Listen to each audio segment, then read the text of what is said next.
അബി വേഗം വാടാ.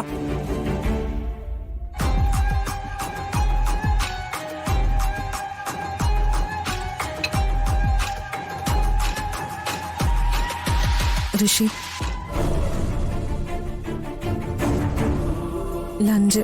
എനിക്കൊന്നും വേണ്ട. എന്നോടുള്ള ദേഷ്യം എന്തിനാ ആഹാരത്തോട് കാണിക്കുന്നത്? ഒരു തെറ്റും ചെയ്യാതിരുന്നിട്ട് കൂടി ഋഷി പറഞ്ഞതിന്റെ പേരില് അഞ്ജിതയോട് ഞാൻ മാപ്പ് ചോദിച്ചില്ലേ? പിന്നെ എന്തിനാ എന്നോട് ഈ പിണക്കം? എന്നോട് താൻ മിണ്ടണ്ട. എനിക്ക് വേണ്ടി താൻ ഒന്നും വെച്ചുണ്ടാക്കി തരേം വേണ്ട. ഋഷി, ചേച്ചി, ഞാനിത് പറയുന്നോണ്ട് ഋഷിക്ക് വിഷമമൊന്നും തോന്നരുത്. ഒരു ചേച്ചി അനിയനോട് പറയുന്നതായിട്ട് മാത്രമേ കണക്കാക്കാവൂ. എന്തിനാ നിങ്ങൾക്കിടയിൽ എന്നും ഒരു പിണക്കം? ഗോപിക അഞ്ജിതയോട് മാപ്പ് ചോദിച്ചു കഴിഞ്ഞില്ലേ? അപ്പൊ ആ പ്രശ്നം അവിടെ കഴിഞ്ഞില്ലേ? ഭാര്യ ഭർത്താക്കന്മാരാകുമ്പോ ഇടയ്ക്കിടയ്ക്ക് ഇണക്കവും പിണക്കവും ഒക്കെ സഹജമാണ്. പക്ഷെ എന്തെങ്കിലും ഒരു പിണക്കം ഉണ്ടായാല് അത് പെട്ടെന്ന് തന്നെ പരിഹരിക്കണം. അധികം നീട്ടിക്കൊണ്ടു പോരുത്. ആ പിണക്കത്തിനെ അടുത്ത തലത്തിൽ എത്തിക്കരുത്.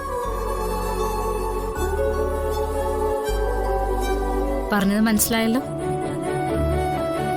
നിങ്ങൾ തമ്മിലുള്ള പിണക്കം ഇവിടെ കഴിഞ്ഞു. അതുകൊണ്ട് ഗോപിക കൊണ്ടുവന്ന ആഹാരം ഋഷി സന്തോഷത്തോടെ വാങ്ങണം.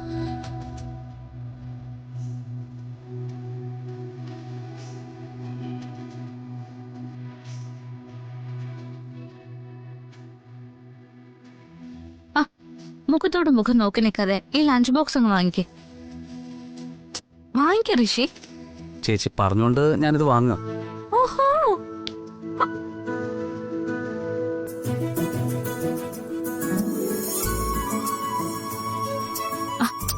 നോക്കി നിൽക്കാതെ ലഞ്ച് ബോക്സ് കൊടുക്ക ഋഷിക്ക്.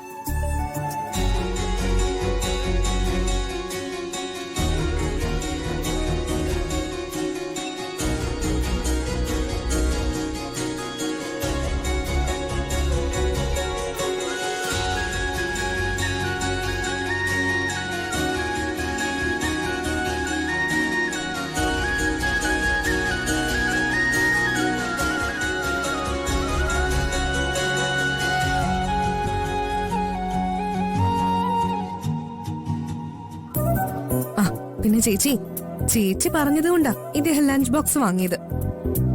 അതുകൊണ്ട് ഒരു കാര്യം കൂടി എനിക്ക് വേണ്ടി ഇദ്ദേഹത്തോട് ചേച്ചി പറയണം. ആഹാരം മുഴുവൻ കഴിച്ചോണോന്ന്.